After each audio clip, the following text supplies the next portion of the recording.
Blogerlar uyini qanaqa chiroyliligini maqtasa, akalar, men uyimni qanaqa bardaligini sizlarga ko'rsataman. Ko'zimni o'ynashini qaranglar, o'g'ri ko'zlarga o'xshayman-a, qaranglar. Mana men yashaydigan xonani ko'rinishi, akalar. Amerikada yashayman. Почти 1 millionta jonli obunachiga egaman, lekin mana realni qanaqa joyda turaman, o'zingizlar ko'rib qo'yinglar. Bu bardaklar ko'payib ketgan, zakaz qilgan narsalarim, korobkalari hozir hammasini yig'ishtirib olib chiqib tashlagan. Yetmay qoldi, tiqilib qoldim, o'zimizda 100 mingta podpисчик ham nakrutka bilan yig'ib yurishadi. Man qattansan deb mashinani ustiga chiqib olib, chachini o'stirib, mana yonboshga tarab olib turib. 3 kundan beri svet yo'q akalar, soответственно, konditsioner ham ishlamay, tellab yotibmiz. Bu yoqdagi oyna bilan bu yoqdagi eshikni ochib qo'yganman.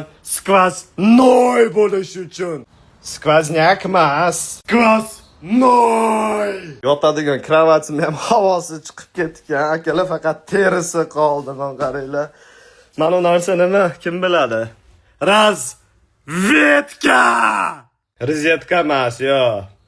Xullas 1-200 mingta podpисчик yig'ib olib, o'zini hayotini zo'r qilib ko'rsatyapti turgan dabbalarga ishonmanglar, akalar. Mana men Amerikada yashayman.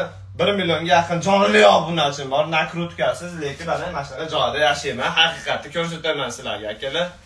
Papalam, веселый трактор едет к нам. У него в машине кто-то песенки поет. Bittini chiziq ko'rinib qopti degan ko't.